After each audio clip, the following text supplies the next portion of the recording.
910 நாட்களுக்கு மேல உங்க மண்ணுக்காக போராடிட்டு இருக்கீங்க.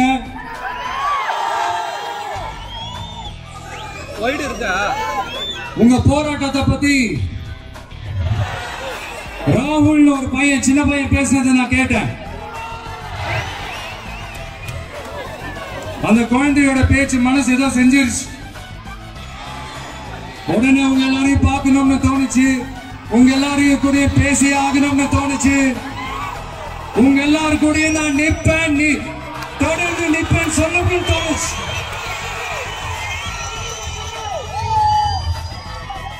ஒவ்வொரு வீட்டுக்கும் ரொம்ப முக்கியமானவங்க அந்த வீட்டுல இருக்கிற பெரியவங்க தான். அதே மாதிரி நம்ம நாட்டுக்கு ரொம்ப முக்கியமானவங்க உங்களை மாதிரி விவசாயிங்க தான். அதனால உங்களை மாதிரி விவசாயிகளோட காலடி மண்ணை தொட்டு கும்பிட்டுதான் என்னோட பயணத்தை தொடங்கணும்னு ஒரு முடிவோட தான் இருந்தேன்.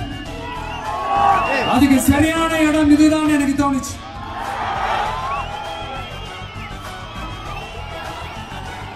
என்ன உங்க வீட்டுல இருக்கிற ஒரு மகனா என்னோட கள அரசியல் பயணம் உங்களோட ஆசீர்வாதத்தோட இங்கிருந்து தான் தொடங்குது. நம்மளுடைய முதல் மாநில மாநாட்டில் நம்ம கட்சியினுடைய கொள்கையை பத்தி நான் எடுத்து சொன்னேன். அதுல ஒண்ணுதான் இயற்கை வள பாதுகாப்பு. சூழலியல் மற்றும் காலநிலை நெருக்கடியை எதிர்கொள்ளக்கூடிய இயற்கைக்கு ஊறு விளைவிக்காத பகுதிசார் மாநில வளர்ச்சி பரவலாக்கம். இதான் நாம் அறிவிச்ச அந்த கொள்கை. இதான் நான் இங்க சொல்றதுக்கு காரணம் ஓட்டு அரசியலுக்காக இல்ல.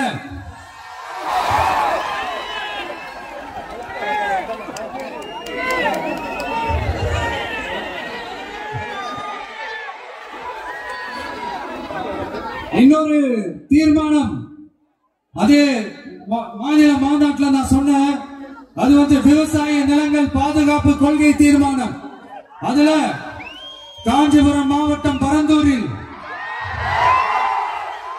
1000க்கும் மேற்பட்ட ஏக்கர் பரப்பளவில் 13 நீர்நிலைகளை அடிச்சு சென்னையை நிரந்தரமாக வெள்ளக்காடாக்கும் திட்டத்தை ஒன்றிய மாநில அரசுகள் கைவிட வேண்டும் வலியுறுத்தின.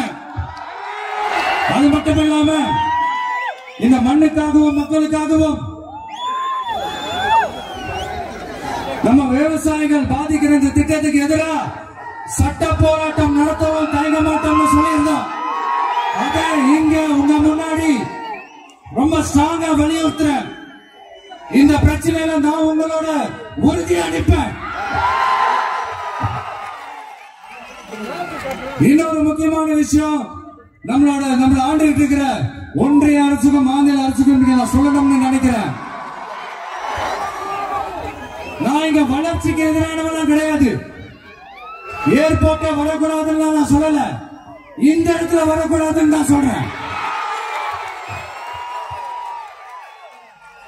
இத நான் சொல்லலன்னு வைங்களேன், இவன் வளர்ச்சிக்கு எதிரானவன் அப்படி இப்படின்னு சொல்லி ஒரு கதையை கட்டி ஆரம்பிச்சிருவாங்க. சரி, நமக்கு அதை பத்தி எல்லாம் கவலை இல்லைங்க. எல்லாத்துக்கும் மேல இன்னைக்கு இந்த பூமியில வாழ்ற எல்லா உயிரினங்களோட இருப்பையும் புவி வெப்பமயமாதல் பயமுறுத்திட்டு இருக்கு. அதனுடைய ரிசல்ட் தான் ஒவ்வொரு வருஷமும் இந்த மழை காலத்துல வெள்ளத்துல சென்னை சிட்டி எப்படி தத்தளிச்சுக்கிட்டு இருக்கிறத நம்ம பாக்குறோம். இப்ப ரீசன்ட் டைம்ல எடுத்த ஒரு அறிவியல் ஆய்வுல இப்படி ஒவ்வொரு வருஷம் சென்னையில வர ஃபிளட்டுக்கு காரணமே இங்க இந்த சுற்று வட்டார பகுதியில் இருக்கிற சதுப்பு நிலங்களை நீர்நிலைகளை அழிச்சது தான் சொல்லுது. இப்படி ஒரு சூழல் இருக்கும் போது 90% ஆஃப் விவசாய நிலங்கள் 90% ஆஃப் நீர்நிலைகளை அழிச்சு இங்க இந்த பரந்தூர் விமான நிலையத்தை கொண்டு வரணும்னு எடுக்கிற அந்த முடிவை எந்த அரசா இருந்தாலும் அது மக்கள் விரோத அரசா தான் இருக்க முடியும்.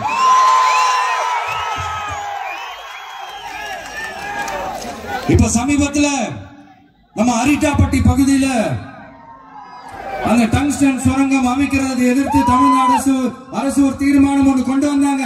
அதை நான் மனப்பூர்வமாக வரவேற்கிறேன். ஆனா அதே நிலைப்பாட்டை தானே இங்க நம்ம பரந்தூர் பிரச்சனையில எடுத்திருக்கணும். எடுக்கணும். எப்படி அரிட்டாப்பட்டி பகுதி மக்கள் நம்ம மக்களும் அதே மாதிரி தானே பரந்தூர் மக்களும் நம்ம மக்கள். அப்படித்தானே ஒரு அரசாங்கம் யோசிக்கணும். ஆனா அப்படி செய்யலையே. ஏன் செய்யல? ஏன்னா இந்த விமான நிலையத்தையும் தாண்டி இந்த திட்டத்தில் அவங்களுக்கு ஏதோ ஒரு லாபம் இருக்குது.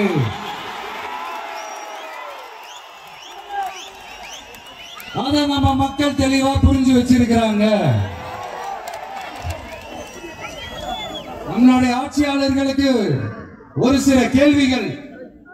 நீங்க எதிர்கட்சியா இருக்கும் போது 8 வழிச்சாலையை எதிர்த்தீங்க, அந்த காட்டுப்பள்ளி துறைமுகத்தை எடுத்தீங்க. அதே தானே இங்கேயும் அதே நிலைப்பாடு தானே இங்கே எடுக்கணும்.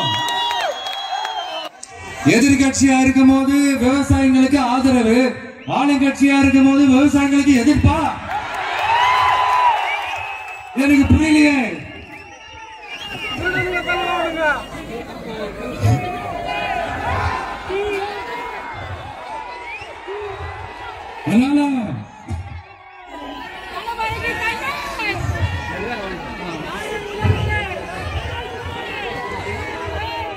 இனிமேலும் சொல்றேன், உங்க நாடகத்தெல்லாம் பார்த்துக்கிட்டு மக்கள் சும்மா இருக்க மாட்டாங்க. நீங்க உங்களோட வசதிக்காக அவங்களோட நிக்கிறதும் அவங்களோட நிக்காம இருக்கிறதும், நாடகம் ஆடுறதும் நாடகம் ஆடாம இருக்கிறதும், அது சரி. நம்புற மாதிரியே நாடகம் ஆடுறதுலதான் நீங்க கில்லாடிகளாச்சு. அதே மீறி நம்ம விவசாயிங்க உங்க போராட்டத்துக்கு எதிராக போராடினாங்கன்னா பிரச்சனை தான். அதனால இனிமேல் உங்க நாடகத்தை பார்த்துக்கிட்டு மக்கள் சும்மா இருக்க மாட்டாங்க. உங்களோட இந்த விமான நிலையத்துக்காக நீங்க ஆய்வு செஞ்ச இடத்தை மறு ஆய்வு செய்யணும்னு ஒன்றிய அரசுக்கும் மாநில அரசுக்கும் நான் கேட்டுக்கிறேன். விவசாய நிலங்கள் இல்லாத இந்த பாதிப்புகள் குறைவா இருக்கிற இடங்களா பார்த்து உங்களுடைய விமான நிலையத்தை கொண்டு வாங்க. வளர்ச்சி தான் மக்களின் முன்னேற்றம். ஆனா அந்த வளர்ச்சின்ற பேர்ல நடக்கிற அழிவு மக்களை ரொம்பவே பாதிக்கும்.